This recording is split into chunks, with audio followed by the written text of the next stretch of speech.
মাত্র 25,000-এ honour launch করে দিল অনার X9b 5G এই ফোনটি। এই ফোনটিতে 25,000-এ দেওয়া হয়েছে সব দুর্দান্ত ফিচার। এখানে থাকছে স্ন্যাপড্রাগনের 6 Gen অন প্রসেসর, সাথে থাকছে AMOLED curve display, higher refresh rate, 108 মেগাপিক্সেলের প্রাইমারি লেন্স, আরও অনেক কিছু থাকছে এই ফোনটিতে। আজকের এই ভিডিওতে এই ফোনটি সম্পর্কে আপনাদের ফুল ডিটেলস জানাবো, সাথে এই ফোনটির ক্যামেরা এবং গেমিং টেস্ট করে দেখব যে এর পারফরমেন্স কেমন। আর এই ফোনটি কিন্তু বাংলাদেশে অফিসিয়াল লঞ্চ হবে, তাই যারা মিড বাজেটের সব থেকে বেস্ট একটি ফোন কিনতে চান তাদের বলবো আজকের এই ভিডিওটি সম্পূর্ণ দেখুন। চলুন আর কথা না বাড়িয়ে সরাসরি চলে যাই মূল ভিডিওতে। তবে মূল ভিডিওতে যাওয়ার আগে আপনাকে বলবো ভিডিওতে একটি লাইক দিয়ে ভিডিওটি দেখতে থাকুন। প্রথমেই এই ফোনটির লুক ও ডিজাইন নিয়ে কথা বলবো। এই ফোনটির ব্যাক প্যানেলে দেওয়া হয়েছে গ্লাস এবং এই ফোনটির ব্যাক প্যানেলে দেওয়া হয়েছে রাউন্ড শেপের একটি ক্যামেরা বাম্প। আর এই ফোনটির ব্যাক প্যানেলটি কার্ভ কিছুটা, যার ফলে হাতে নিলে আপনি ভালো প্রিমিয়াম ফিল পাবেন। এবং এই ফোনটির বডি ফ্রেমটি কিন্তু প্লাস্টিকের। আর এই ফোনটিতে কোনো 3.5mm হেডফোন জ্যাক থাকছে না। এবং এই ফোনটির ফ্রন্টে দেওয়া হয়েছে একটি 3D কার্ভ ডিসপ্লে, আর এর মধ্যখানে থাকছে মিডল পালসের সেলফি ক্যামেরা। ওভারঅল এই ফোনটির লুক ও ডিজাইন কিন্তু আমার কাছে বেশ ভালো লেগেছে এবং এটি কিন্তু রাগেড ফোন। এই ফোনটা হাত থেকে পড়ে গেলেও কিন্তু ফাটবে না এবং তেমন কোনো সমস্যাও হবে না। এবারে কথা বলবো এই ফোনটির ডিসপ্লে কোয়ালিটি নিয়ে। এই ফোনটির ডিসপ্লেটির সাইজ হলো 6.780 মাপের একটি full HD plus curve AMOLED display, সাথে থাকবে 120 হার্টজের রিফ্রেশ রেট। আর এই ডিসপ্লেটির পিপিআই ডেনসিটি হলো 443 এবং এই ডিসপ্লেটির পিক ব্রাইটনেস হলো 1200 নিটস। এখানে 1200 নিটস পিক ব্রাইটনেস থাকার পরেও আপনার সানলাইটে কোনো প্রকার ব্রাইটনেসের ঘাটতি পাবেন না। আর এই ডিসপ্লেতে যারা মোবাইলে প্রচুর ভিডিও দেখতে ভালোবাসেন তারাও দুর্দান্ত উপভোগ করতে পারবেন, কারণ কার্ভ ডিসপ্লে এবং অ্যামোলেড ডিসপ্লে হওয়ার কারণে ভিডিও দেখতে আপনার ভালো লাগবে। এবং যারা মোবাইলে প্রচুর গেমিংও করে থাকেন তারা 120 হার্টজ রিফ্রেশ রেট থাকার ফলে গেমিংয়ের সময় বাটার স্মুথ পারফরমেন্স পাবেন।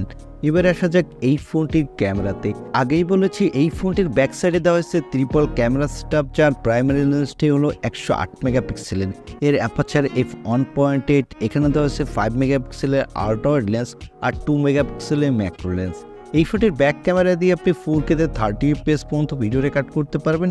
সাথে এই বাজেটের মধ্যে আপনি ভালো কোয়ালিটির ফটোগ্রাফি এবং ভিডিওগ্রাফি করতে পারবেন। এই ফোনটির ভিডিও কোয়ালিটি কেমন তা সদ্য লঞ্চ করে যাওয়া iPhone 15-এর সাথে কম্পেয়ার করলেই বোঝা যাবে। চলুন এবার এই ফোনটির কিছু ভিডিও স্যাম্পল দেখে আসি।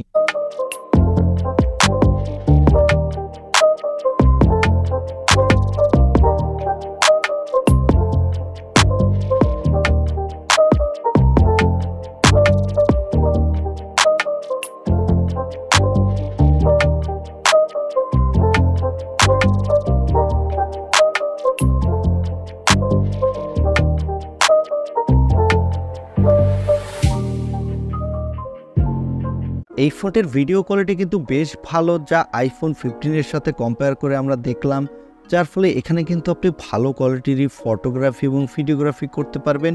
আর এখানে সেলফির জন্য পাচ্ছেন 16 মেগাপিক্সেলের সেলফি ক্যামেরা।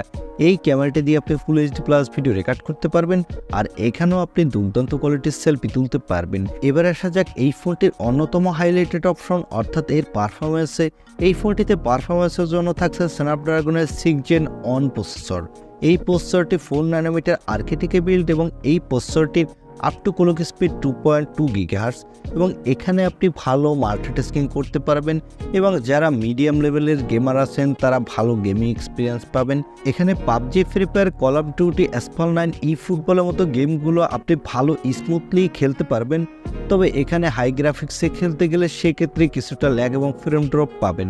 আর এই ফোনটিতে আউট অফ দ্য বক্স পাবেন Android 13, এর ব্যাকএন্ডে পাবেন ম্যাজিক UI 7.2।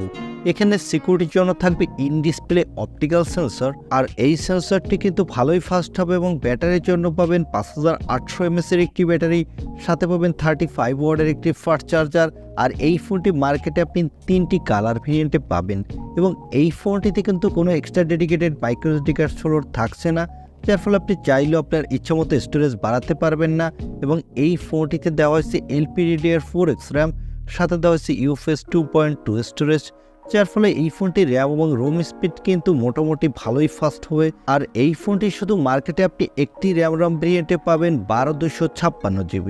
এবারে আসি মূল কথায়, এই ফোনটি কবে বাংলাদেশে অফিসিয়াল লঞ্চ হতে পারে এবং এই ফোনটির দাম কত হতে পারে। এই ফোনটি হলো চায়নায় লঞ্চ করে যাওয়া অনার X50। এই ফোনটি শুধু রিব্র্যান্ডেড করে গ্লোবালি লঞ্চ করেছে।